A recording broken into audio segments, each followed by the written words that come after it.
Hello, everyone. Thank you for joining us today. Today, we're having a conversation about the endSARS protests in Nigeria, processing through the trauma of the Lekkie Massacre and the fight for a new Nigeria. And that's our conversation today. And if you're just joining us for the first time, maybe this is the first time you're meeting, my name is Niyi from Encouraging Media. And on this live, we do conversations on faith, on culture, on spirituality, and how to live a successful life.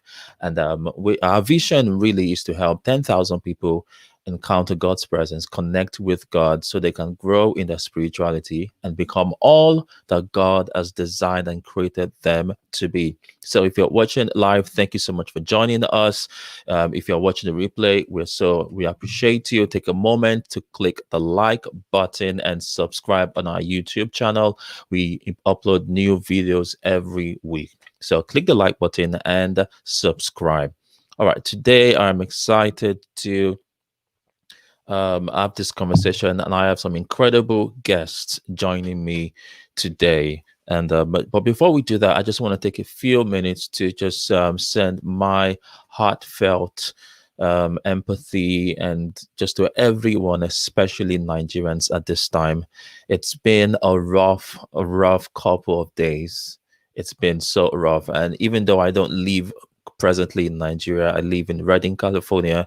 I feel the pain so deep, almost like I actually live there. So I can not begin to imagine what it must feel like for those who are actually live in Lagos, in Abuja, in Edo State, in Kano, Kaduna, wherever you're watching from.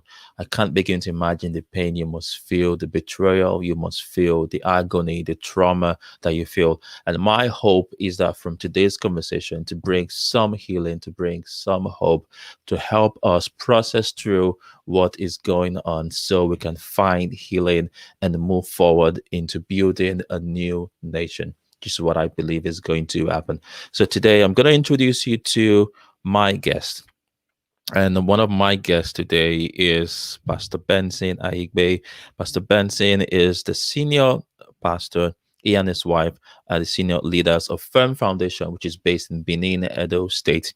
He is a people developer, a strong believer in taking responsibility for the change that we want to see. He's also the Chief Responsibility Officer of the Secure the Future Initiative. He's the visionary of the Reposition Summit, and he and Pastor K, his wife, are passionate about raising leaders for global transformation. And is someone I respect, and I always love to listen to his wisdom. So, ladies and gentlemen, please help me welcome Pastor Benson to the stage. Hello, Pastor Benson. How are you, sir?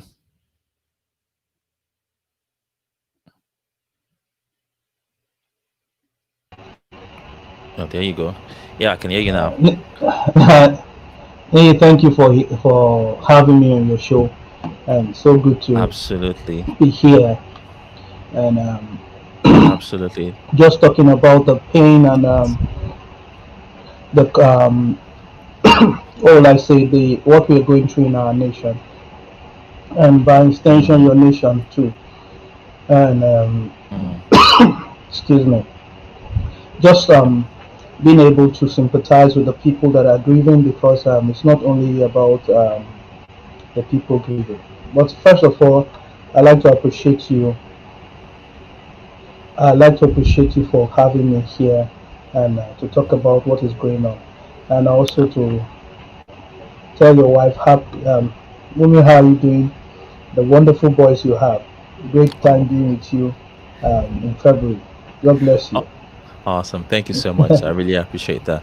Wow. Thank you. Awesome. And just remind you again, if you're joining us live or you're watching the replay, we're so thankful for you. Thanks for joining us. And please remember to click the like button. Remember to subscribe.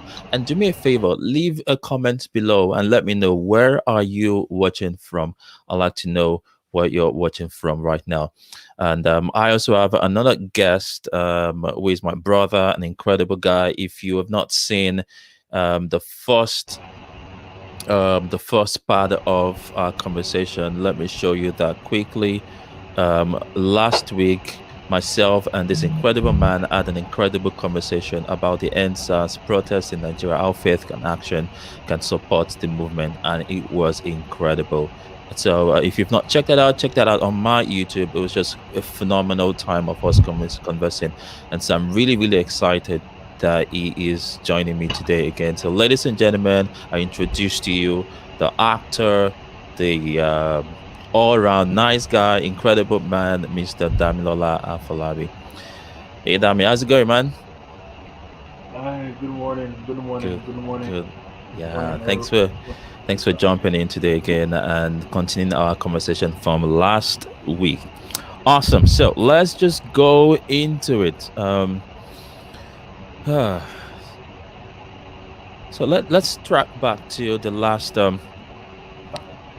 2 weeks ish of all the braha that happened in Nigeria, and started as a protest of young people kind of saying, "Hey, we've had enough, and we want change because of the SARS, the special Amorbi unit that was set up, but actually it was actually causing a lot of chaos and harm to young people, Last and so two weeks ish.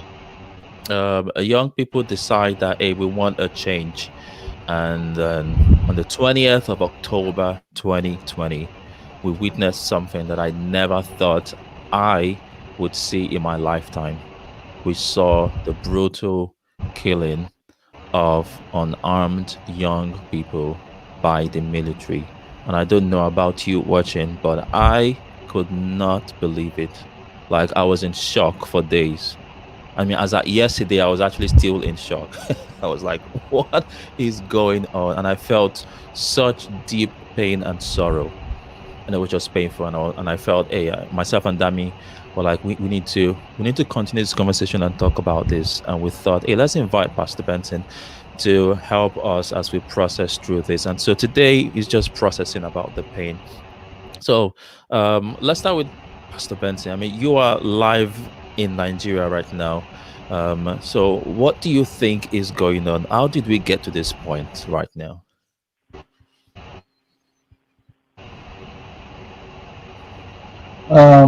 Thank you so much. That's a wonderful question. Damilola, how you doing? So good to see you again. Morning, good. The process started very people complaining. Thank you. Complaining about the special anti-robbery squad that's set up by the police. One thing you have to know about our police force is not like the police force you have in some nation. Our police force is centralized. Police force is not the governor of the state does not have a hold over the commissioner of the of the police in his state. So it's centrally controlled by the Inspector General of the police, Mm. who is appointed by the president. So it's a federal. We're not going to look at I'm not looking at what is happening in terms Mm. of the the structure hold giving problems. And this problem is the one is that they were harassing people, brutalizing people, and also extorting people. And the young people wanted it to stop. And it's not even only the young people, even the older people wanted it to stop. So they did a peaceful one, and it wasn't violent. It was and so they took it from that mainland into the island, and they started, and it became a young people that agitating that this thing was where they marched around. There was no brutality, there was nothing, and that one didn't really it wasn't much. They stopped a little bit, but the one for Lagos was a standstill. They blocked the toll gate, and there was no much movement. And that's what they were agitating for. Stop this thing, and they gave a 5 point thing that they said they had met. But they wanted something more. wanted something more because they, according to what we have heard, that these people have not been scrapped not once, not twice, not three times, but more than that, and they find them resurfacing, and so they needed that thing to be scrapped once and for all. But you find that because people have been so terrorized about these people, they needed to stop once, and they said they have scrapped it, but they said they have formed another one again, and I quite sympathize with the police force, because also we needed a special team that would go to fight through robbery. But I feel that it was not that time to say, okay, we have set up something, but let the police and what other units they have there do that same thing, and have that same conversations, so that you don't just stop one. And to them, they felt that as you have stopped one and set up one, it's just a change of name. The people still remain. The people still do the things they want to do, the way they want to do it. And this structural foundation of our police force did not dates back even before the independence. Yeah, it did back before the independence, and that's why sometimes you hear a statement "bloody civilian," something like that. It's not for this conversation that we have that, but it's a structural thing. It's a structural thing where is the police is your friend, is there, but it's not what we can see, talk about in terms of that's not how they are trained, although it is changing and it's going to take graduate shift in mindset in trying to put people in place. Because if I see a policeman, if people see policeman, the first thing that comes to them mind is, am I doing well? Are these people my friend? Or and people have also used this same thing to begin to rob people, and so they have their own suggestion about it. But meeting people's needs, talking to them would have been time to actually meet them, talk, and say this thing going on today.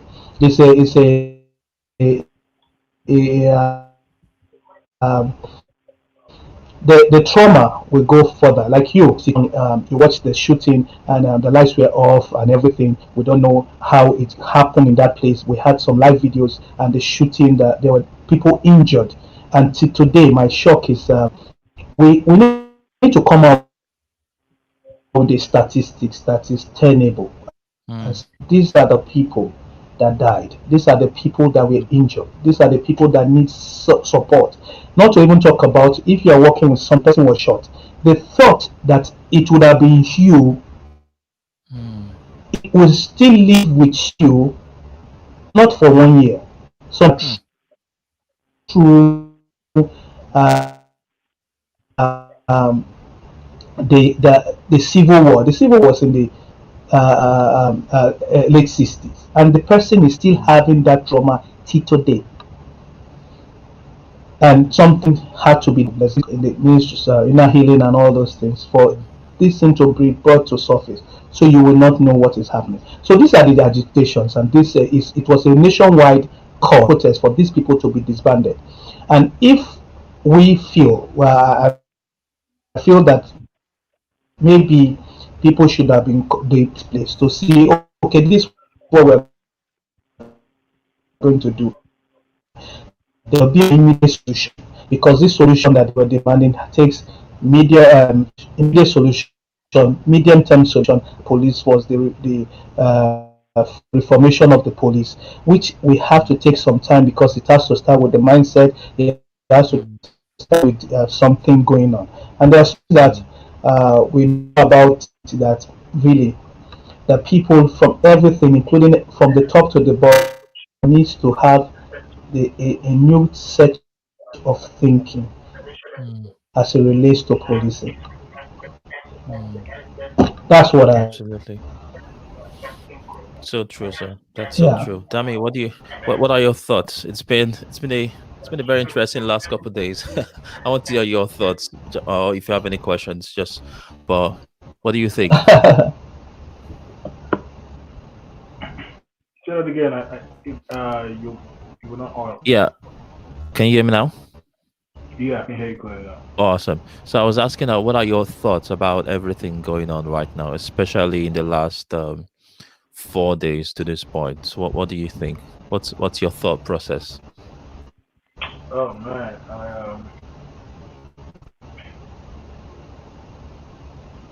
I think from the 20th of October, that was Tuesday, Black Tuesday. Mm-hmm.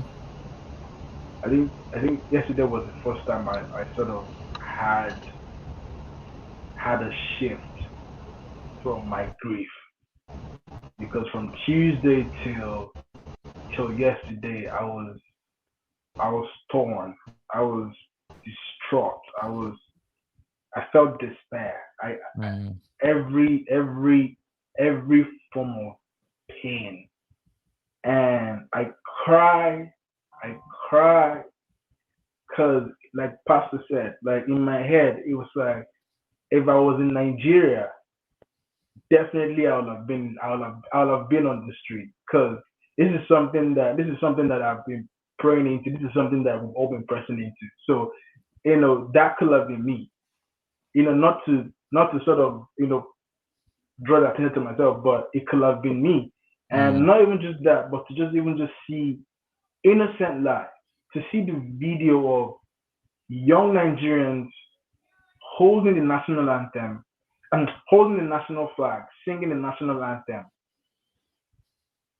telling the government like we want the violence to stop. And then the response of the language of the government is to respond with violence. Remember last week I started with the conversation between the oppressor and the oppressed. How brutality and protest, go hand in hand. And for every video, for every footage I saw online, it just broke me. It broke me. And I think for the first time, this week I realized the weight of what I even think God has called us to for the nation. Because one could say that, okay, they're not directly people. I didn't directly lose any family member. One could have said that, but for me, it wasn't that. It felt like every young person, every Nigerian there that bled was bleeding for me. That was how I felt it. It felt very close. It felt very personal, and I couldn't shake that off. It was quite traumatic. And for me, it felt like history playing again in my head, because I remember as a 6-year-old in '93, when the violence, when the election annulment violence started too in Lagos. It was kind of like this, because Babangida rolled out tanks and was just killing students, killing people. There was violence everywhere. I remember us having to hide behind the door, in our house back in K2. It was crazy. It was intense then. So seeing this play out again, and it was just sad. It was just really, really sad for me. And I can imagine, like, normally we're people that we don't even understand how to process our emotions. Like, we don't understand trauma. We normally just bury trauma deep. And to see people, to see this young generation that were not born under military rule, that have, they have no language for that, and just seeing that happen to them, it's disheartening. It's disheartening. It's really disheartening. I mean, and I think the saddening part is to realize that I think God used. Let me not say God used. I think the Lekki genocide brought up so many things that have been happening in the country. Like, this is not the first time the government has been a culprit into mass murder. In OD, it happened in OD, in Bayelsa. Over three on, like, literally, like, what happened? something happened between the people and the police. Police got killed, and the federal government sent army into the entire village and they leveled everything. Over 300 people. So there was no social media then, and those guys were not members of the middle class, so nobody knew about it.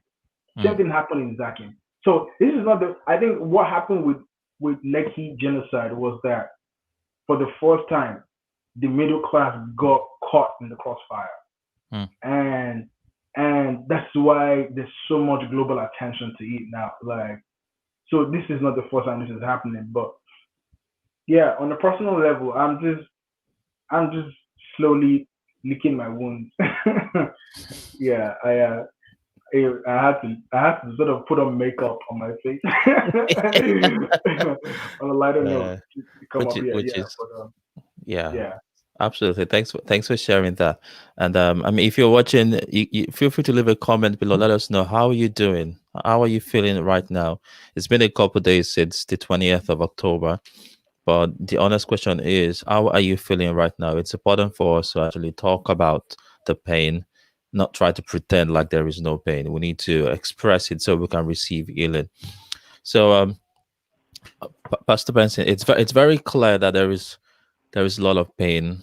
At least I know for me. I mean, it's been a couple of days and people have had time to process through what's going on. People are starting to find language to how they are feeling, whether it's the disappointment, whether it's just the I don't even care. I mean, I've seen posts about people that are like, it's time to jackpot, which if you're not Yoruba, jackpot means it's time to leave the country.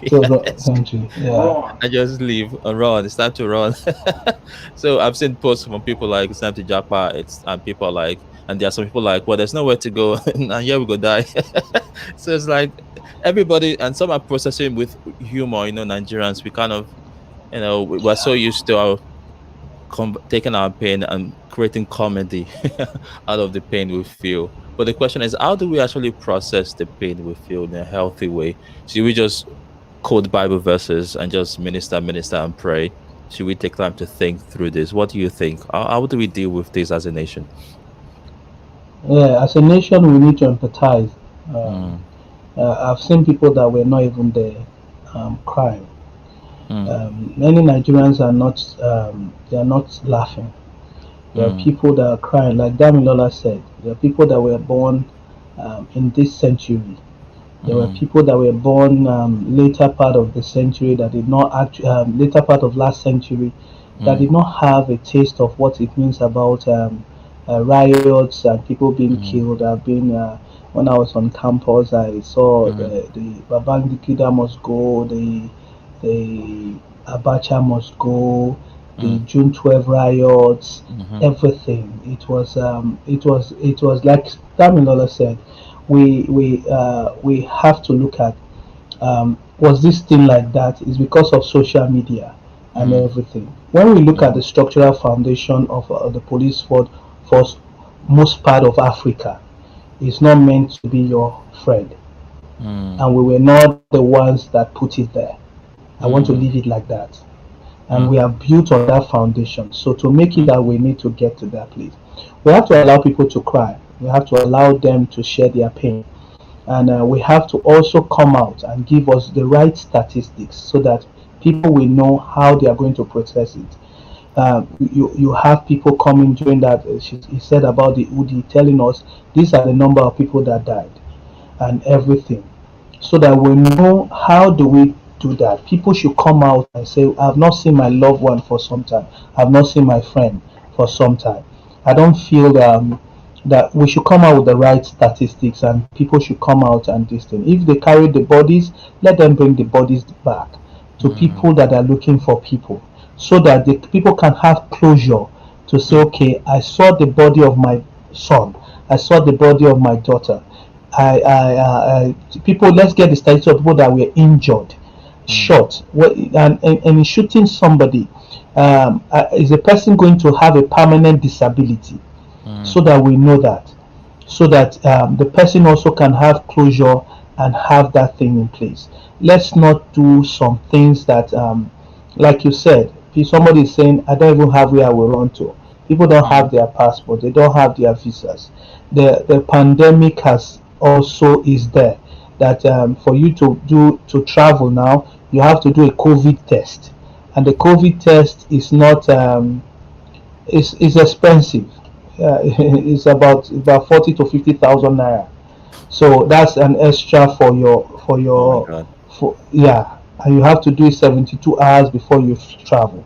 So there are so many things, and we have to have counseling centers, and the Ministry of Inner Healing comes in very handy here for people to be able to share their pain. Say, confess your sins one to another, and you will be healed. We need people to rise in this system. Like I tell people, especially in my own space, that this is the time for us to do a lot of inner healing. For people to say, I saw somebody being shot, I saw somebody's brain being busted, or something fell. We're not even talking about the people that are traumatized now. From like in my city, there was a jailbreak. We have 1,900 and something prisoners released Wow. into the system. We have police stations burnt down, and the ammunition carried away. Oof. We're talking about live ammunitions in the hands of people right now. And some people are seeing people they have that they sentenced to jail on the street, and they are threatening to say we will come out from this, or we are coming for the people that testified against us. So and there are also other places that they release prisoners in some cities. We're looking at that too. People that they are in shock. How are they going to do that? The people that were shot and the ones that are dead, the people that love them, their mother, their father, their brothers. We need that form of inner healing to actually come out. So if you are there, bring out your pain. If you are the one observing, you watched a live video, please come out and share. We need to come, let the counselors come in now, and people begin to confess. Churches should stand by now to at least, because if you share your pain and be able to embody, then it's have there's that lightning of something. You are trying to find closure. We need to open those centers, and all these things also will be done in the atmosphere of peace. In the atmosphere of peace. We woke up on the last this Monday, and they said 4 p.m. there's curfew for 24 hours. People were not prepared. There was no food at home.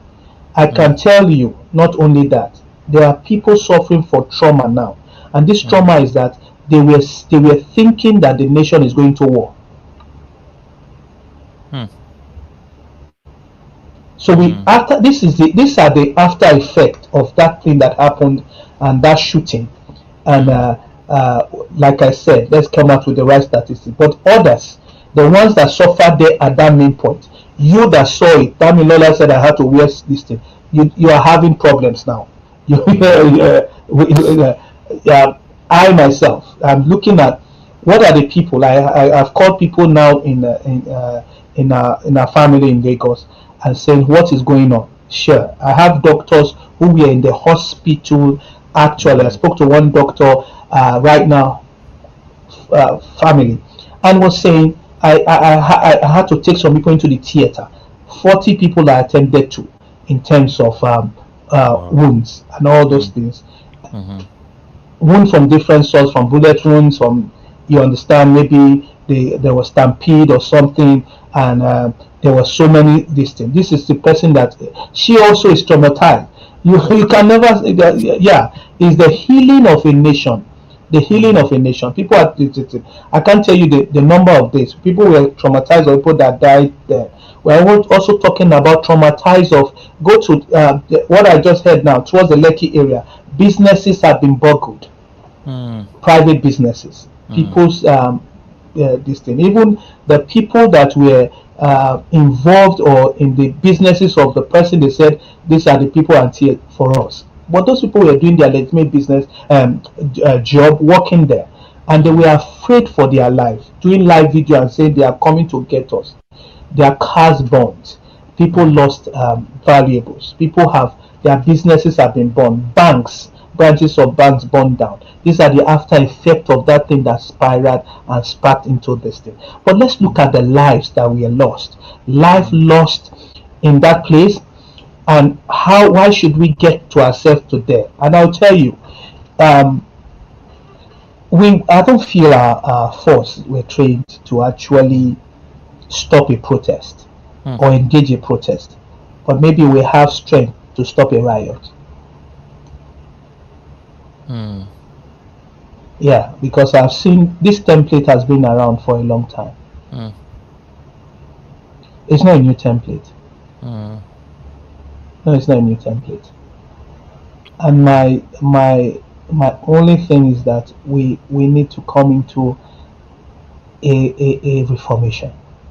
A reformation that is not that some people say, oh, for us to reform there must be bloodshed, there must be violence, there must be this thing. We are too pluralistic as a society. Everything is reduced to either religious sentiment, tribalistic sentiments, regional sentiments, different sentiments, especially political sentiments. So that we think through these lenses. We think through these lenses. And these lenses most times are volatile lenses. Yeah. They are very volatile lenses that will make us. But by and large, all of us, including myself, I'm thinking of people who are the people I've been calling people, are you okay? What are the things? I hope people are saying, okay, we need to, we don't know. The government themselves, this inquiry they have set up, let it be so open that people see the transparency of it. That also will bring closure to people. But many people do not want that, because will you bring life? Like my post I was saying, I said I'm even believing for resurrection life, that people will just wake up. Yeah, I'm believing that, because also that one also will bring about some form of healing. I'm also believing that the ones that were hit with bullets, or that even because of the shooting, even in their house, had heart attack. Because somebody was telling me, I said when he was seeing that gunshot, it reminded him of what was going on in the south region during the militant crisis in his own village. That the gunshot was so much that they needed to run out that night into the bush, into the creeks, and this is a river area. So he reminded him of that. Imagine such things, saying something on the reminding him of what has gone on there. It's not funny at all. But I believe there's healing. I believe so. I believe so much in my nation. I believe so much that all this shaking and all these storms is going to bring about some things. I'll give you an example. There's we had a last election in our state last month, and everybody, the intelligence report said they were going to be violent. The whole world was watching the state, but there was no the people that came in to do that violence. I don't know what happened. I don't know what. There was no violence. That even the intelligence report said, okay, there's no violence during the election. Okay, let's go after they call the results. Maybe that's where the agitation will start. After the result, it was still peaceful. I feel that was the most peaceful election so far. Wow. Yeah.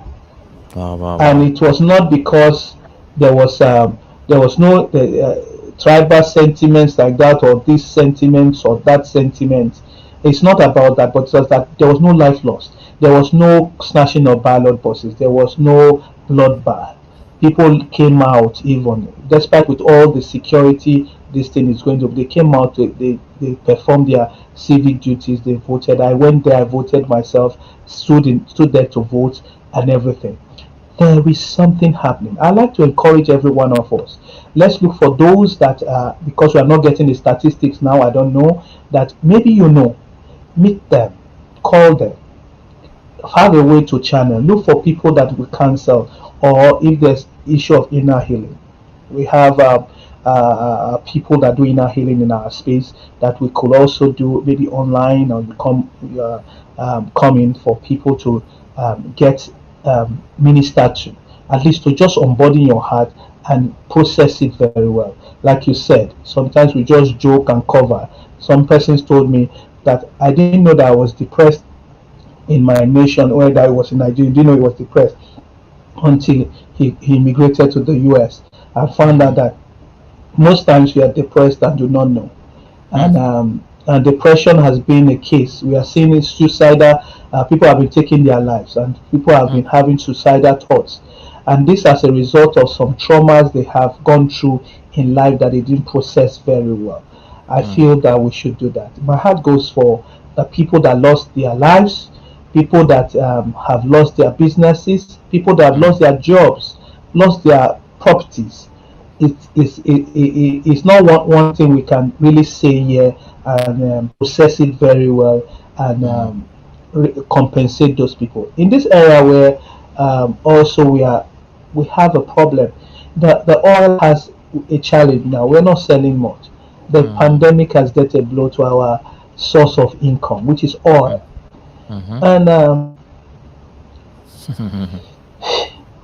in terms of the funding to pay to do those things, to pay back the places, and to also look at the role of leadership in our system.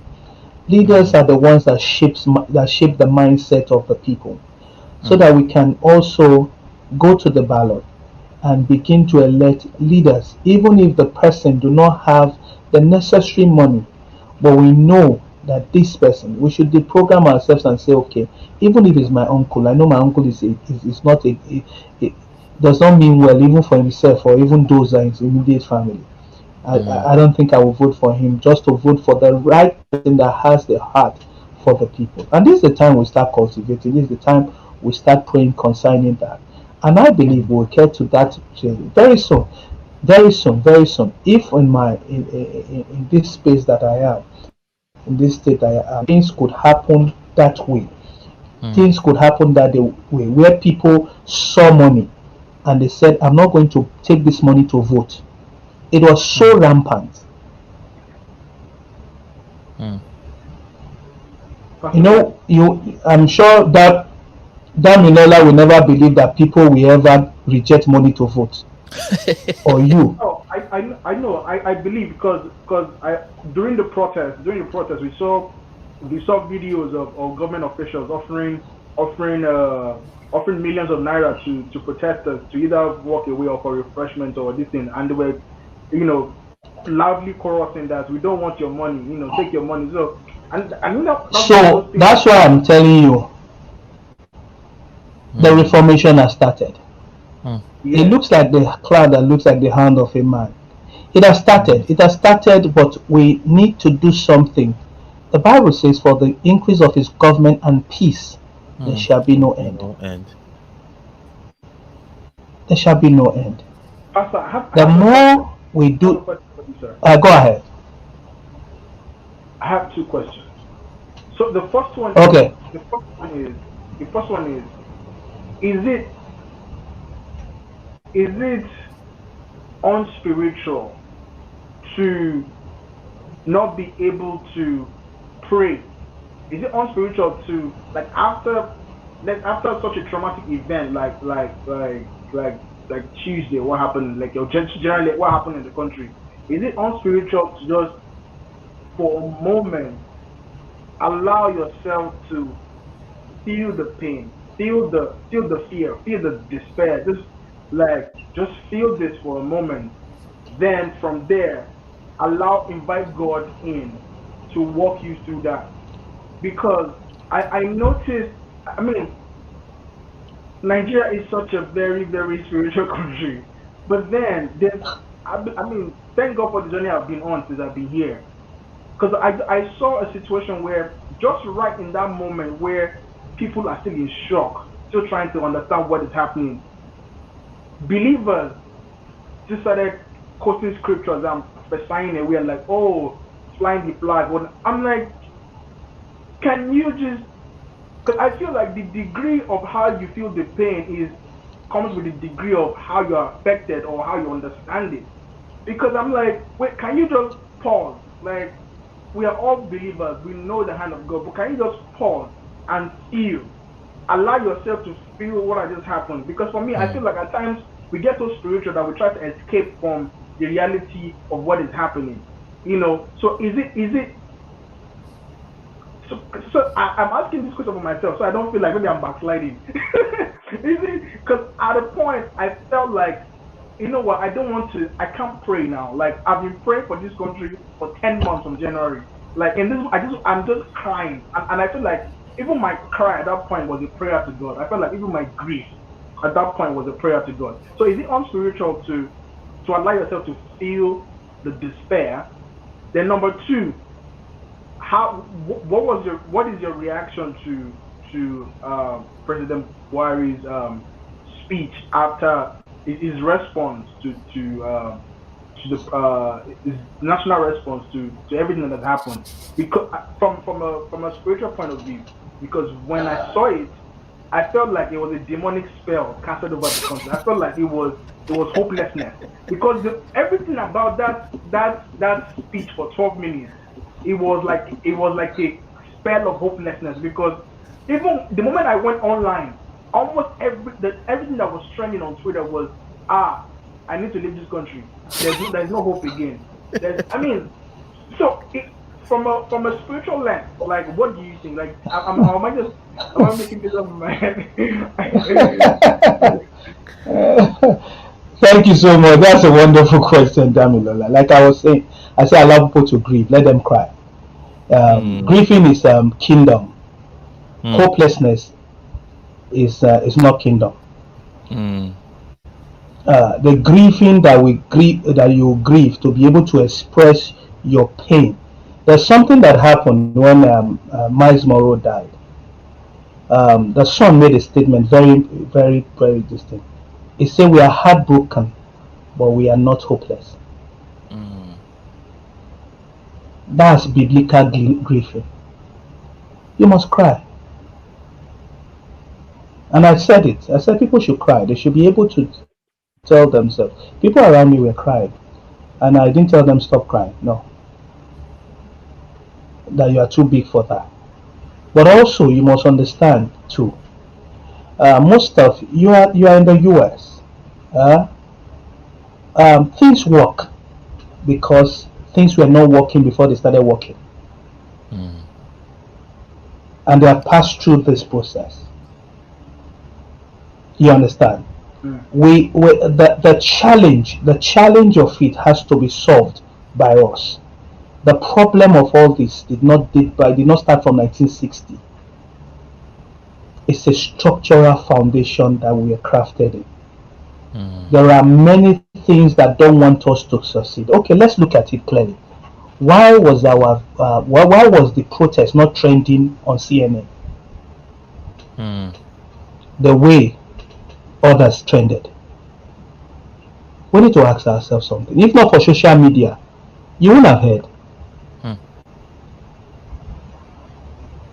The mainline media did not carry the news. It was like a news flash.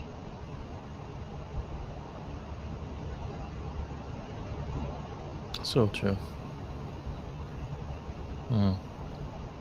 When George Floyd problem happened, the whole world, we demonstrated here. If not for Nigerians in diaspora demonstrating, who would demonstrate for us? Who will protest? So which means this, let's understand, this is our country.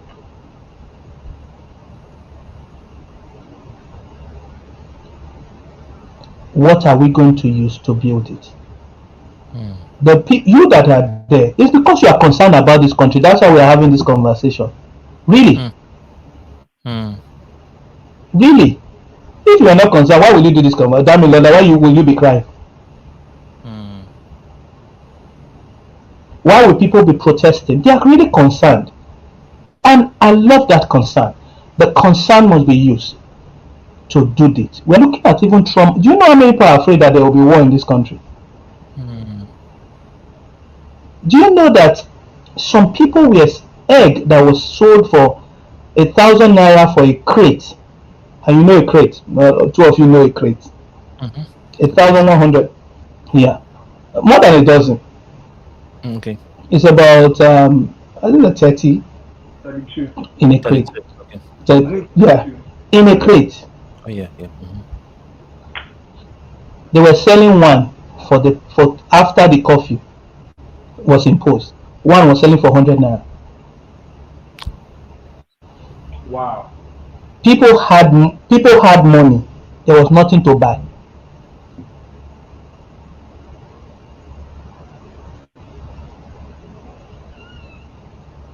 I don't know if you understand what I'm saying. Which takes me into, we might say, okay, let me try to make a comment here, a caveat. Maybe because the way I'm wired and the way this thing, I don't talk against Nigeria, one, so I must make you know that. Two, I respect my president. I have never insulted him. Neither, and there's no president that has ruled me that I've ever insulted. Ever since I understood some things. I may not agree, I may not have voted them in. So before I go to your question, so you know where I'm coming from.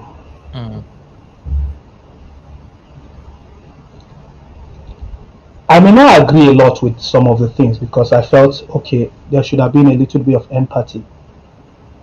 But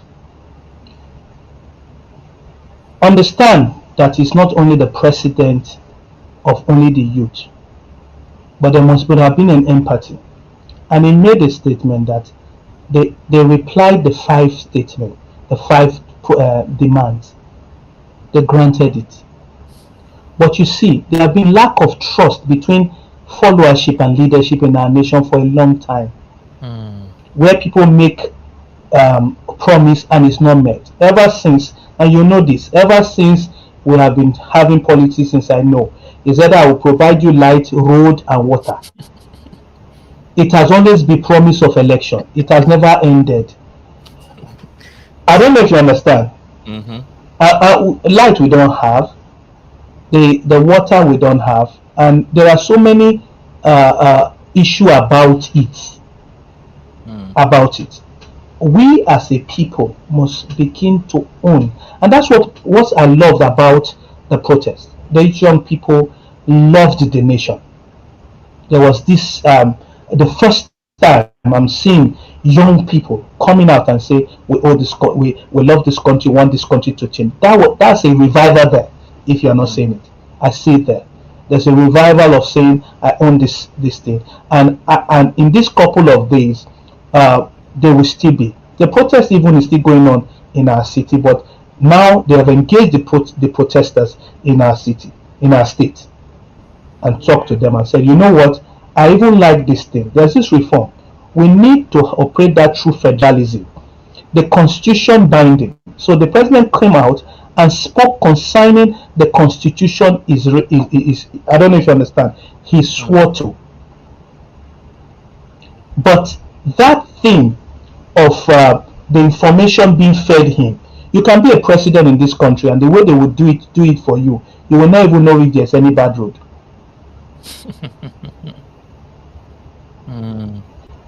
But does that not show?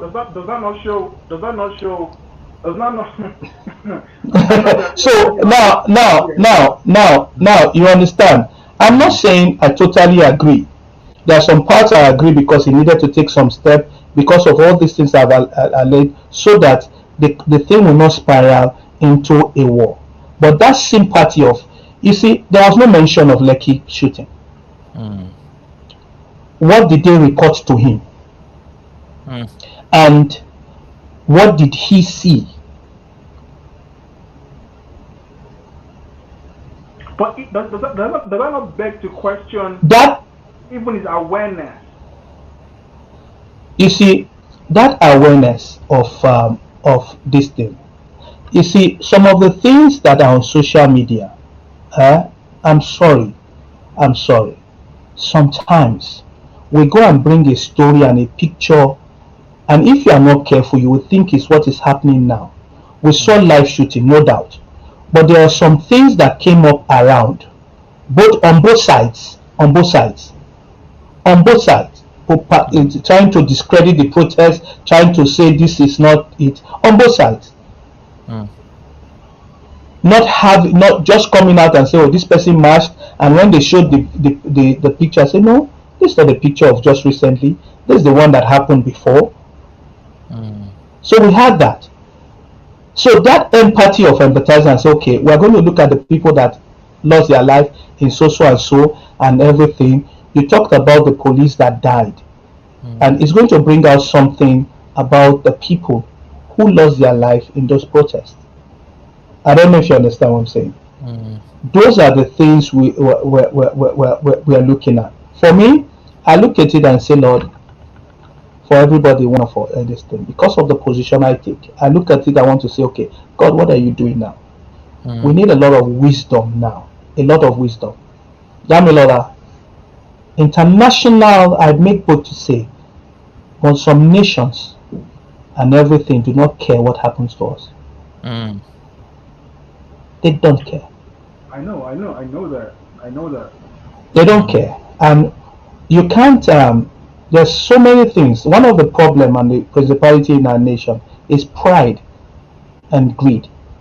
It's a wonderful principality that happen. Even Damilola, you will understand that when you go to parties, the way people carry food and they say they have not eaten and eating 4 plates and they carry home, and you are wondering, and the person, the type of car the person is driving, you are wondering, I'm not sure you need this. Yeah. And some people even carry it outside the country. They do that. So really, we heard some things as a people. You see, I say we. So I'm part of the problem that we need to now deprogram. Deprogram. And stop, yeah. And now begin to pray. What do we need most now? What do we need most now? Because right now there's still eruption. There are. Do you know now there are armed robbery taking place right now?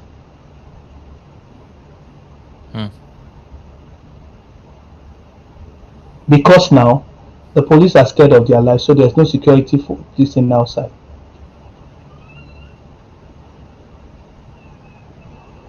So they are not. Most of the police have been disarmed. Because if you're a policeman and your rifle is taken away from you, you are instantly dismissed. So most policemen are not armed, they are on mufti. And what do we do about that?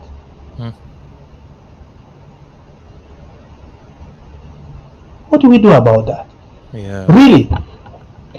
It's complex. It's a complex. It's a complex thing. It's a complex thing. But whether you like it or not, God in His infinite mercy put me here, and so that means that He has a reason why He put me here, and for what I need to do. I may not be able to do everything, but what I'm called to do is what I would do. People have their version of it, of that this thing, but that's the element of empathy that I felt.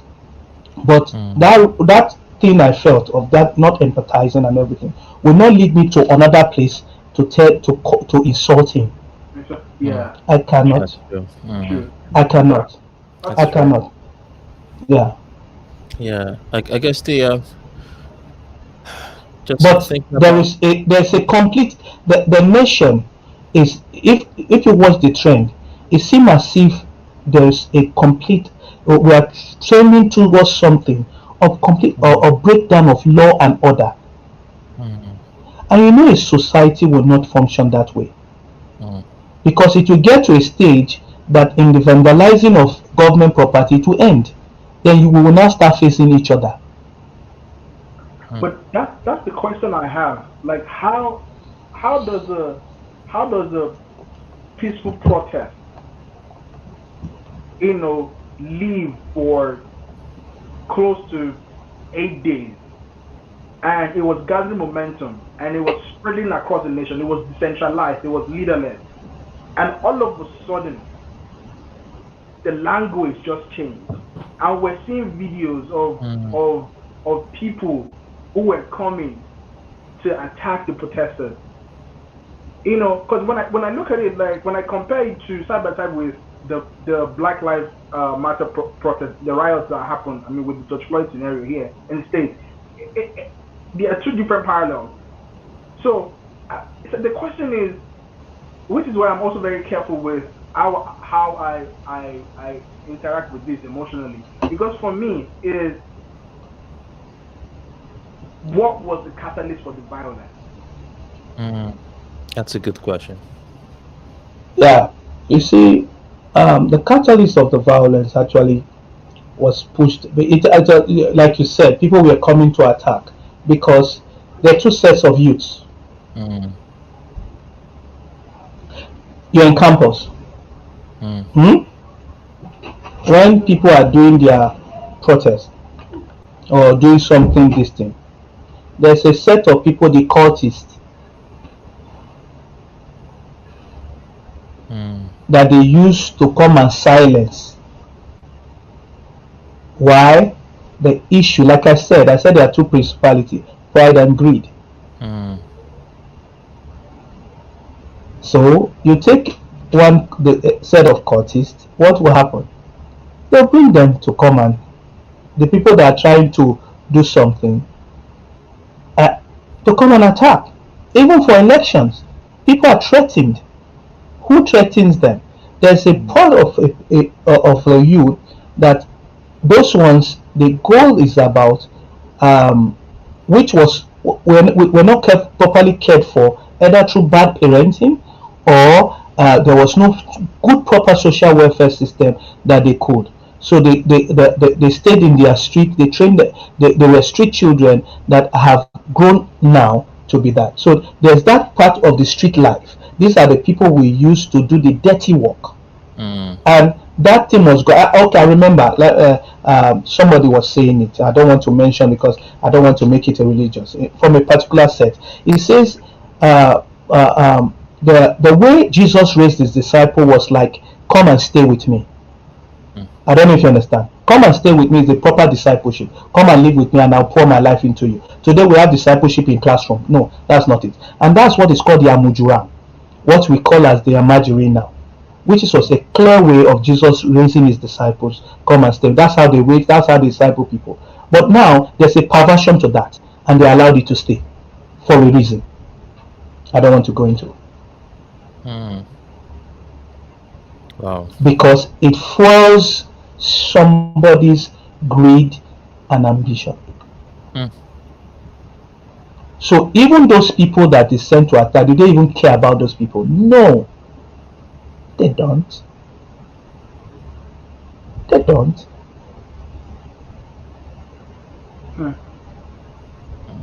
They don't. If I could... So if those people die in the line of duty, it's collateral damage. So true. It's, I mean, collateral damage. It begs the question, Pastor Benson. It begs the question of, I mean, it's very clear. I mean, I wanted to just show people this quickly before I move on. If you haven't seen this video, let me share my screen quickly. I think everyone should actually watch this video. I found it on Cafe's. Everybody know who Cafe is the popular dancer in Nigeria. I found it on our page the first time. It's this guy actually processing through what was going on right now. And the analogy he used was there are two types of youth. As far as the protest goes, there were the builders who are the first Yeah. And they were peaceful, they are intellectuals, educated, and they did things well, they were kind of organized. And then there were the burners. Once the builders did their own, and then burners came. And his analogy was how the builders need to find a way to connect to the burners, because the truth is there's a divide in our society between the rich and the poor, between the educated and illiterate. We kind of all do our own thing. I'm educated, I'm illiterate, I have some privilege, so I'm just doing my own thing, driving my car, going to work, and then there are those who are on the street who have a hard life, live on the street. And his analogy was how somehow both realities have to intermingle if we really want change to happen. And I feel like that was really powerful. And I know Dami had a question, but just for the sake of time, I wanted to The question Okay, I was like thinking right now is, you okay, go want to ahead. The comment on that? question. Oh yeah, the question. I want to comment. Somebody just reset now in Lagos. Mm, Do you know that some estate now, the residents are now doing vigilante by themselves from 9 p.m. to 5 a.m.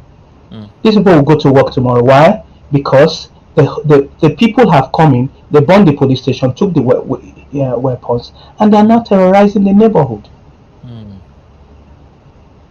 Because the people that they are being used, they use them, they have the guns with them. mm, So who will they terrorize when they are hungry? mm, He just sent me a picture now of a of how they are doing vigilante every day. mm, During the pandemic, during the pandemic, you see that's where we talk about something being done. mm, Sometimes we say, oh, it's leadership. I agree, leadership would activate. But damn it, I've been in a place where leaders want to lead, but they cannot lead according to the way they think should be led because we are all sentimental. We mm. are all sentimental. I ask you a question right now. I've asked that question a lot. Danny, if your father becomes the governor of Lagos State, what will you do? What will I do? Yeah. Uh, I've asked because you have tasted what it means. What you have tasted what it is. Listen, people have mocked at people that are in political office that came out who chose not to steal, who chose not to take anything, and they say you went there and you could not build a house. So now corruption has been legislated. Mm, So yeah, 100%. I agree with you you. can't even I agree say with is this thing. Now is that the program before any law is set out publicly, is put in law, is first of all set in the minds of people. mm, It is what they have now, they now write as laws. mm. Maybe we should take that your question. I just said let me put this thing in place. Damilola, you have something to say. I agree with you, and I think last week on the show, we myself and Niyi talked about this being a heart issue. That is not even about the federal government. I mean, the government is a reflection of of of of the values that the society holds dear.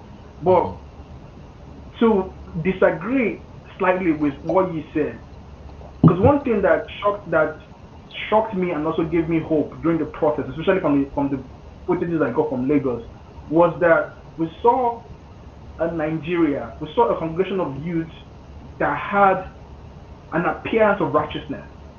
Like people were losing phones, iPhones, and were bringing it back. Like people were watching out for each other. People had a sense of integrity and dignity.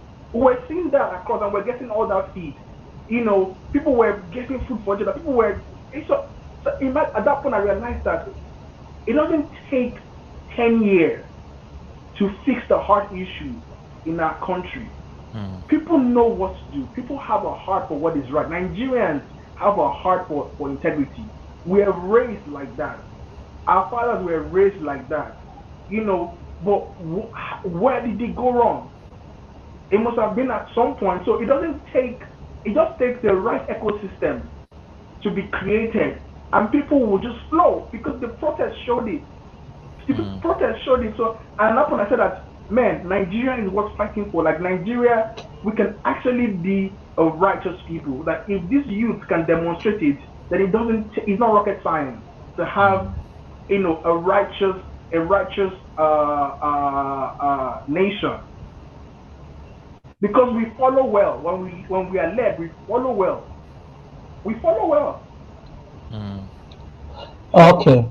Now, I as much as we can say it's a general thing, I also believe that there's also a lot hinging on whoever carries the mantle of leadership, either at the highest or at the lowest in the country. mm. This yeah, is actually. I agree with you, Damila. That's why I said something. I said I saw people that loved Nigeria, Mm, but I also saw another set of people that needed Nigeria for their benefit. We're seeing people being robbed now, daylight. Being robbed, not daylight. I'm talking about people guiding themselves now because the police is no longer on the street.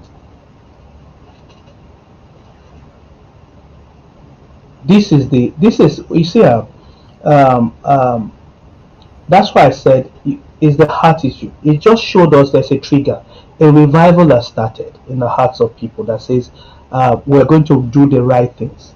But you see, we need to also look at those ones that do not have the the the, the right information. The ones that came to hijack it, they are still youth. We're talking about the warders in the prison system in the correctional centers were shot at. They were injured. Some were injured. Some are in the hospital. People are living in fear now because this is what happened. Some people do not want this thing to work well, so they will put the team in place that some people will come and fight the ones doing something. Why? The principality of pride and greed has come in because the foundational structural way we were built was on these two foundations. Another time when we are meeting talks concerning the way forward, we have to go back. The Bible says if the foundation be destroyed, what can the righteous do? What can the righteous do? The foundational issue, the thing that guides us as a people, we need to look at that. And if you come with force, the other person will look at it as if that you have an agenda. Everything I see in this place every time is agenda. This one has agenda. This one has agenda. The government has agenda. The government says the youth have an agenda. They are being sponsored by people all over. They say they want to destabilize this government. Another religion is you want to remove us. When you were there, we didn't fight. I don't know if you understand. Another tribe is coming. Another region says you had your fair share. Now it's our turn. You are trying to all kinds of this thing. It's a cocktail of problem, and it is going to when there's a entanglement of rope, it takes time to loosen. You have to be patient to take it one after the other. If you try to loosen it, you will spoil the rope, you will spoil everything, and it will be ruined. Tempers are high right now. The leadership of the nation needs wisdom, and we need to pray that into them. So when you're talking about people being prophesied, I believe they were prophesying what was the prophetic destiny over these people. But we must stay. This is what we must do. The people that will suffer this thing is not the people that have that are there. Highest, they will get out of the country. The people that started the giants of the people in the civil war, their children die. No, their children did not die. It's the person that has a 9 to 5 job, the person that is trying to struggle and get this thing. Those guns in the hands and those ammunition. 5 police stations were burnt down in my city. 5. And the ammunition carted away. The guns, the life ammunition carted away. We have 1,900 and something inmates released.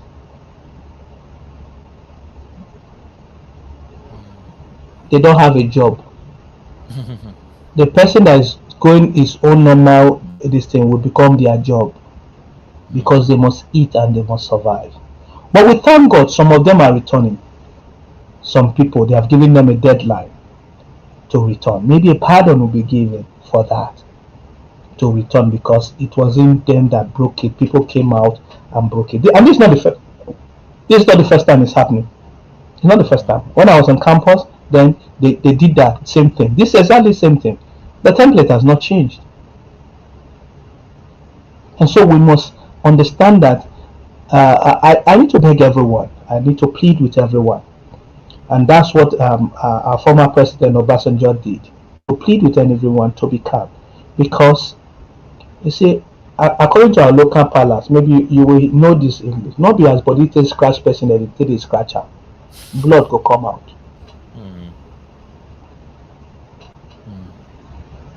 We need to look for those people that lost their life and give them and comfort them and even apologize to their family. I'm up for that. And give them the necessary support they need. I'm also up for us to look at the security forces that were killed. Cold blood. The people that were traumatized, seeing the people being shot at. The people now living in terror of robbery constantly. They're there. The people that lost their job in those businesses that were burnt were crying there is no job. Some of them, their cars that they bought with the money they earned from the job, where will they sit? Is it the owner of the business that will give them money that's trying to also say I can restore the business? Okay, the business was built with looted money, if you say so. I don't like to say some things I don't okay.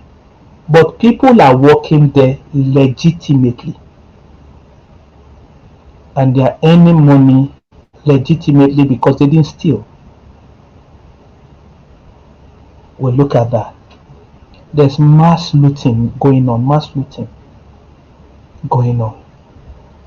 The economy of Lagos, 66% of the businesses in West Africa is conducted in Lagos.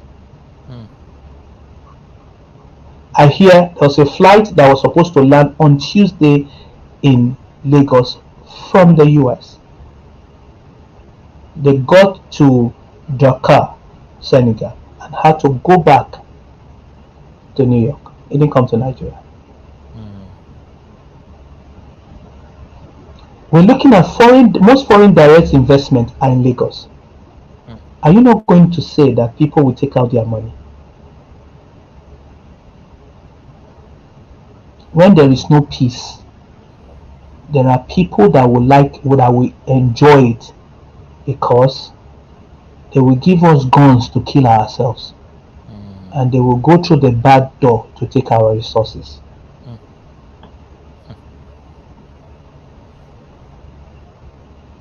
So true. So more than ever before, we need to bring in the Prince of Peace. Injustice is not today, but I assure you, the revival has started. We need to keep on speaking right words over our nation. Right words. I thank God for the nation you are staying, but you know there's injustice there too. Anything done by humans have an element of their own greed in it. It's not perfect. It may look perfect, but it's not. There must be some things. And so we need to calm down. We need to understand and say, okay, let's engage the government. You said you would do this for us. It's in his speech. You said you would do this for us. Let's engage you. Bring them. There's no need for this thing. Our governor of our state said he told the protesters, I like what you are protesting because there's some mobile reform, but please confine it to this place. Because you can also use your protest also peacefully to disturb the peace of other people. Pastor. Hold on, Dami. I know you have so much. I mean, there's so much. I'm not saying you should not protest. I like the protest. There are so many things that should be changed. So many things. I don't like the killing. I can't see people being killed. Whether the person did wrong or the person did bad. Every blood that is shed on the ground cries for vengeance on the ground. Every blood. It doesn't cry for anything. Sir, do you think the protest will have been much more effective if everyone rallied around the youth. Because initially when it started, it was a youth affair. There were even youth that were not bothered because for them, as long as they could still go to their businesses or have their daily bread, it wasn't their cup of tea. Not understanding that the endSARS campaign was supposed to be a catalyst to get us on the road to transformation. So there were people that were not challenged about it. So what if the moment the youth started the protest, everyone, the young, the old, everyone that had a voice rallied around the youth, and it wasn't just the youth thing?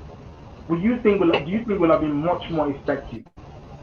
You know, I mean, before Pastor Benson jumps in, I was thinking about your question, Dami, and the thought that came to my mind was, I mean, I would love to hear Pastor Benson's thoughts, but the thought that came to my mind is, I feel like another part of our problem, which a lot of what Pastor Benson said today was really powerful, that pride and greed, that demonic stronghold of pride and greed. We definitely need to do something about that. That fact that we need to go back to the grassroots and actually connect with people who are in pain, people who've lost valuables, lost lives, and just reach out to them by ourselves and just connect with them, connect with people. I feel like those are really, really powerful, cool thoughts. And then also looking at our police force and seeing how is the police force affected right now, especially genuine people who are just trying to, maybe a part of a corrupt system, maybe, but what I would like to know, there's a byproduct of a breakdown of law and order, and so there are people who are living in terror just because of some unscrupulous people who have access to ammunition, which is very scary.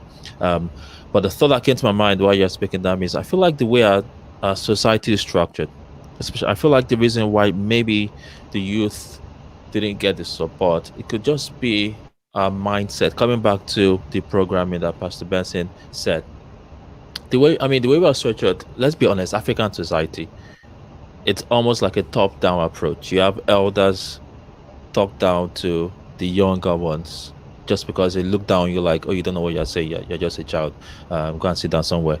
And so I feel like there's a gap between rich and poor, and there's also been this gap between the older generation and the younger generation, and we've not done anything to bridge that gap. So it's the young people on the streets, the older people are like, what is wrong with these young people? Lazy youths.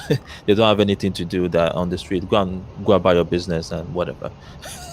And maybe we didn't take time to actually dialogue between each other. Maybe the youths, I don't know, I wasn't there physically, but the question is, did we actually dialogue with our older generation to explain to them what we are doing and try to win their support, or do we just go on the street and we're just shouting and chanting? Did the older generation talk to the youth to find out, hey, what are you guys doing, so that we can help guide you? I don't know, but those are some thoughts. But I want to hear what Pastor Benson thinks about that question. Thank you, Damian. Thank you, Niyi. Dami, to your question of if everybody, that one is a very big question. Not everybody will be on the same page with you. Even when Jesus came, not everybody was on the same page with him. He can't work. Some people will see that to them SARS was some states are saying don't take away SARS. Now you said a statement, and that statement is what we're talking mistrust between leadership and followership. It was a catalyst. You see that word catalyst? That word catalyst is what it doesn't. Now let me also ask, that's what caused many problems. Now that we have said SARS is ended or something, it could be there was other demands. There was other demands that was put in place, and now they are now thinking, what's going on here? It may not be anybody that is sponsoring the youth. Nobody may be sponsoring them. Am I making sense? Nobody. Just a man. This thing. But there's this distrust, and that brings me, and that's what is a problem in the African setting. The issue of the orphan spirit is a fatherless. That's what's going on. Where even the youths are saying we don't even want leader for this protest. And the question is, The strength of that protest was that it was a strength that everybody just came up, but everything rises and falls on leadership.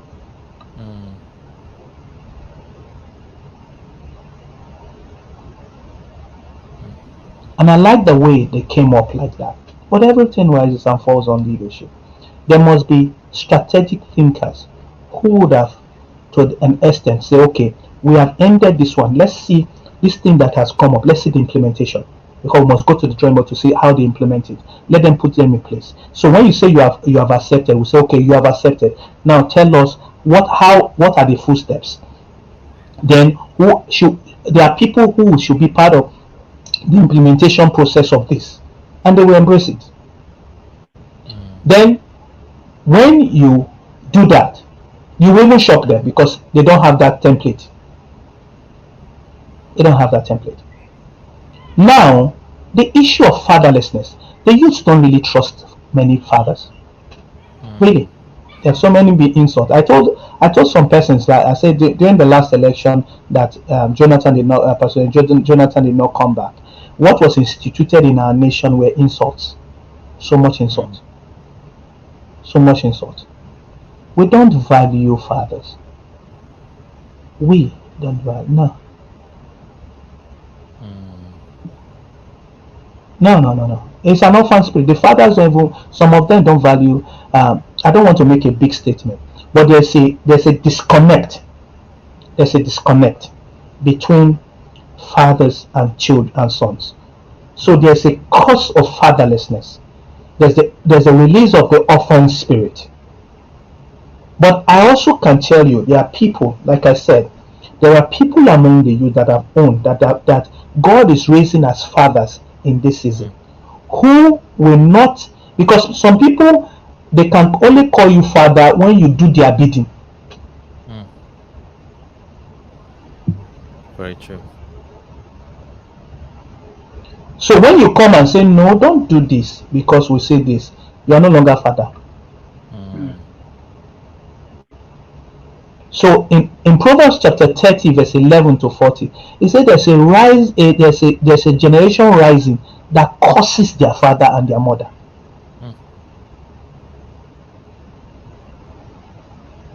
Because there was also a fatherless generation that raised up this fatherless generation.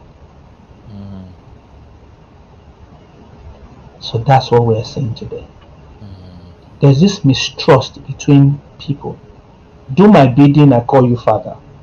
If you don't do my bidding, you are not father. And whether you like it or not, three of us having a conversation, I don't always if we're having differences, can I embrace Damilola with his own opinion and not throw him away?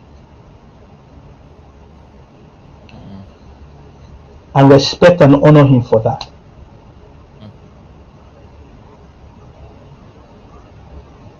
So true. So true. Yep. So I go ahead. Yeah.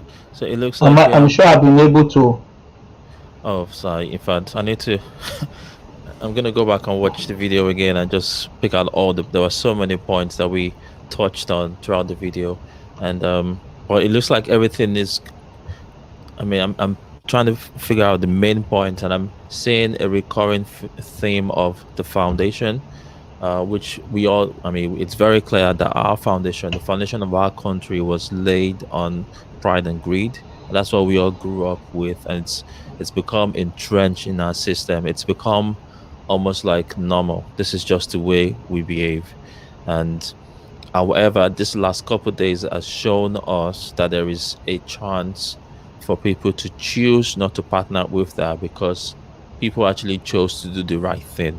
Either it's because they were united in what they are demanding for. They made a choice of, we're going to not partner with this pride and greed that we usually do. We're actually going to work together across religious lines, across tribal lines, and we're going to, because we have one thing that we are fighting for. We are fighting for change. and that was powerful. And I mean, there's so many other things that happen behind the scenes that kind of break my heart. I personally feel like the response from the government could have been better. I feel like they could have done a better job Yeah. as fathers Yeah. and mothers to engage their sons and daughters. I feel like we wouldn't have gotten to this point, it wouldn't have gotten this bad if there was actually a real dialogue. Because if we go back to the people's comments, people are saying we Thank want you. to hear Yeah. from Buhari, we want to hear from Buhari, we want to hear from the president, we want to hear from the vice president, and it's like there was just silence and maybe a couple social media posts once in a while. And I feel like, if the president or the vice president or somebody had come on camera immediately to say, hey, let us talk. Yeah. I don't just want to sit in my seat where I am. I want to actually engage with you. Let's sit down and ask you questions. Okay, what is your pain point? What are you going through? I feel like that connection could have just broken something that would have created that trust between this side and that side. That even though we don't agree, but at least you are listening to me, and we could have done things better. And that comes back to what you said about the orphan spirit, the fatherlessness thing. But we have a chance in our generation to actually break that orphan spirit, to actually teach people what it means to be what fatherhood or motherhood looks like, and what it looks like to be sons and daughters. And maybe that's my encouragement to everyone watching right now. Find somebody that you can connect with. Find somebody that you can be a friend to. Find somebody that you can be a father to, a mother to, a big brother to, a big sister to, and just work with them. Invest in someone, especially people in your environment that might not have access to what you have access to. Maybe you have the privilege to grow up in a good, safe home, or you've created a safe haven around yourself. It's not perfect, but Wow. you're doing okay. Find people that might not be doing okay, that have no idea what those core values are, and just invest into them, especially the next upcoming, the Gen Zs, who are actually also, they have no background for this. They were not there in June 12th, they were not there in 93, they don't know what Bacha is, they don't know what Babangida is. They're too young to understand that. And so this is a big shock to them. First time in their lives experiencing this craziness. We need to really be intentional about pouring into them, because one day those guys, those boys and girls, those ladies will become the leaders of our nation. And we need to break that cycle of the orphan spirit, the fatherlessness, and raise a new generation that are thinking the way God wants them to think. As we come to a close, any last thoughts from Dami or Pastor Benson? What are your final thoughts just in wrapping this up? Okay, Dami, you go first. uh, Ben, mentioned beautiful points that I thought about, and I think we talked about too. But my question is how do how do fathers earn the respect of their sons Mm, if they themselves didn't even understand the concept of sonship? So mm, we have fathers across the spectrum, whether in government or in religion, who were never sons. mm, Yeah. So so Yeah. Yeah. it's a deep seated you know linked problem, and because even the fathers show orphanhood, because once the orphan spirit mm, what's Yeah. orphan spirit is you get to a position and you think about yourself alone, like, okay, what can I get in this position? Because I don't know what mhm, happened tomorrow, so I need to feed myself. I need to Yeah. like amass enough, So it's big, but I'll wrap with this, like, because one of the things that I shared with my friend when this was going on, I said one, both generations don't have a template for this movement. This makes it mm, clear that this is God at work, because the government didn't understand how to react with this Thank you. generation Thank agitating you. without a leader, without a point man. So mm, it was not in their playbook. They didn't know how to interact with it. mm, Also, the generation agitating didn't understand the concept Wow. of honor, because if they mm, understood the concept of honor, it would have been much more effective. It became a discourse of, oh, okay, we are the young people that will break Nigeria into promised land. Oh, our fathers are failed. Oh, the other generation, they are weak and everything. And I saw a lot of people talking down rather than coming low to understand and finding allies in the older generation. So mm, So I think if we are to continue on this path of transformation, it will be a thing where we have to we have to come to the table. We have to come to that table, and the youth have to understand that we need to. There's something in our fathers that we can take, and also the fathers need to move away from that cultural rigidity where they don't where they don't welcome questions being asked. You see everywhere, whether in government, even in church. There are pastors that if one young person comes and sir, the Bible says, who are you? Do you know how long I've been serving God? Have you been to the mountains I've been to? So there's this cultural thing that filters into every area of our life. So we need to have cultural. I don't want to say cultural overhaul because there's certain things in our culture that they form the backbone of who we are. But I think we need to begin to open up and see that if there's anything that this protest has shown is that we have a generation that will not just sit back and roll over. They will challenge the status quo. They will ask the questions. So the youth have to understand that how can we find the honoring way? How can we move away from ego and pride and ask our questions? And I feel that the elders too need to understand that okay, the fact that these guys are questioning me does not mean that they insult my authority, or they don't have respect. But the elders should see that as an invitation for learning opportunity. That's what I believe, because I believe that at the end of the day, this is not just about power changing hands. It's not about we need to move from Buhari to something else. But I believe that what God is doing in our nation, because at the end of the day, revival has to lead to reformation. So I believe that we're on a journey to a long-lasting, transformed society. Yeah. Thank you so much, Damilola. I'm so happy about your your contribution. Very fantastic. Thank you for looking at it from that level, and I appreciate your. Thank you, Niyi, for that. We, the people being used as the people to hijack it, to hijack the protest. Like you said, Niyi, we're supposed to have fathered them. So it brings back to the people of God. The transformation of our nation lies in the people that He has put here. If Nigeria fails, it's not going to ask President Buhari or any other president. God will ask His people that He has put here, His own church. That's what's going to happen. We need now to rise up as fathers. David was not fathered by his own father. The father he worked for was trying to kill him.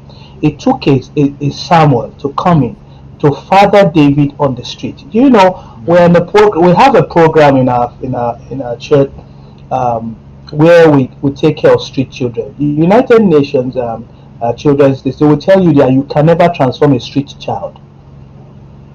But by the grace of God, because with the power of God, we have been able to do so. To rehabilitate street children, very difficult. And these are the people that have now turned to these boys. So a first father raised them up to do their bidding. So we as the believers within the Nigeria space will rise up and truly partner with the king to foster these children at the early stage. Some of them got to the street at the age of 4. They have fend from themselves. 20, 25, 26. They lived on the street for many years. So that's what they know. They started burgling shops at 6 years, 7, 9, picking pockets at those age, becoming conductors for buses. And they sleep in those buses or sleep outside on the floor. Maybe another time we'll be able to share. These are the people that have become this. They don't have any other people. We need to come and say, who do we foster? Adoption is spiritual warfare. Who do we adopt? And begin to foster and forget about all this witchcraft and everything and say, what are you going to do? Like you said, cultural influences. Because we didn't provide leadership for those fatherhood for those people. Then, so people go to see, let's provide fatherhood. You may not put them in your house. You can foster them on the street so that when they have crisis, you are the first person they call up to. They will tell you their problem. They will tell you their pain. They have issues. We have to be patient with all these people coming. We have to be patient and give them the right knowledge. The people that have it are the believers. And also, we need to start honoring fathers. Not because they have done anything for us, but because that is the way to go. It's a command. The Bible honors the elderly more than the young. We need to put that in place. If that is not in place, we can't have a nation. You see, the 10 commandments that God gave.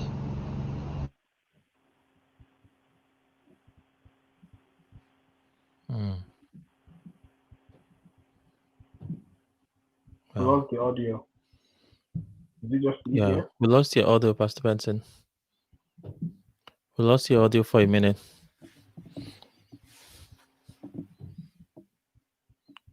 Yeah, we lost his audio for a second. I'm sure he's gonna come back in a second. It could just be a. Okay, go I think he's back. Let's put it back. Are you back? Oh, yeah. I think it's good now. For a second, yeah. Awesome. It's gonna be back in a second, but it was really going on. Let's see. It was really going on a really powerful tangent, which was really powerful about fatherlessness and how we need fathers and bridging the gap, and also street children. I feel like that was actually a very powerful thought about street children, rehabilitating these people who grew up on the streets, and that's all they know. That's all that's been their life. That's the reality. And so it's easy to lure them into destruction because they don't really have any of that. They don't have any of that option. That's the only option. And so I really believe in what Pastor Benson said. And as followers of Jesus, do you know what's interesting now? Because I've been following groups and conversations back in Lagos, and what is interesting now is that those that were at the forefront of organizing this have now realized that there's a class gap. So there's a gulf between the lower class and the middle class. So we have learned, and so it's about adapting and evolving. So the question is, what is the solution? It is education. So there are groups now coming up to say that how do we go from now to 2023? How do we start empowering and educating, folks in Mushin? Like, how do we bring Femi in GRE and Iskilu in Mushin? How do we bring both of them to the round table and educate them and make them understand that you are no more Nigerian than each other? Like, you are both equal. Pastor, we lost you for a second. The audio. You need to unmute so you can keep. That was so. I mean, it was just. I was already feeling that. Yeah. Let's see. Can we hear him now?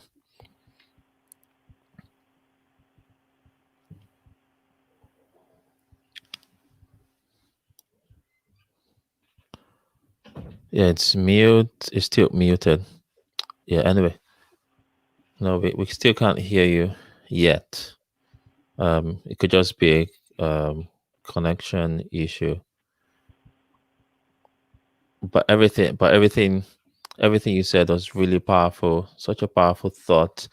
And I mean, I really love the comments. I've seen so many people put some incredible things in the comments. So powerful. I'm trying to see. I just want to thank everybody who's joining us today. Audrey, thank you for joining us. Favor, Peters, Ruth.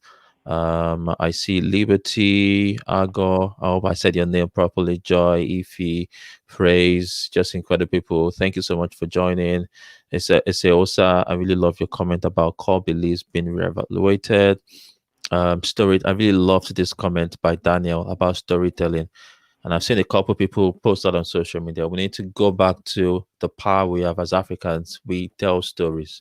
That's the way our traditions were passed down. It's time for us to engage the nation through storytelling, whether it's from the church or from society or culture. Tell stories that influence people's minds on how to think right. I feel like that was really powerful, and we need hope. We need to spread the message of hope to people right now. That's so true, Peters. I truly agree with you. And yep, and we just need to make sure that we bridge that gap. We need to bridge that gap between the us and them gap. We need to bridge that gap. Empower people. Empower people. Yeah, yes. My final charge to everybody: you can do something. A little goes a long way. A little goes a long way. In your community, find people that are disenfranchised, people that nobody would talk to, and just say hello to them. It might shock them the first time, but just say hi to them, ask them how their day is going, and just invest in them. And when they see your heart, that you genuinely care, it begins to open their heart to want to receive from you. Just as we bring this to a close, I just want to thank everybody on our YouTube channel. We do weekly videos like this every week, and it will let you be notified when we go live next. I want to thank Dami. Thank you so much for jumping in again. So awesome to have you again, Pastor Benson. This has been such an incredible, amazing time. So much wisdom that you shared today that I need to go back and digest. And I want to thank everybody that joined us live. We hope to connect with you again soon. Watch out for the next episode. Maybe there'll be a part 3. I don't know right now, but check out the part 1, by the way. And part 1 was awesome and incredible. Myself and Dam. This is part 2. There might be a part 3. I don't know yet, but we will let you know. So that's how we did not hear Pastor Ben's audio. We need to bind the devil. Yeah, we need to bind the devil. He's the enemy. we bind the spirit against the other. Anyways, I'm sure. Anyway, we love you all. Thanks for joining us, and we will talk to you all soon. All right, cheers.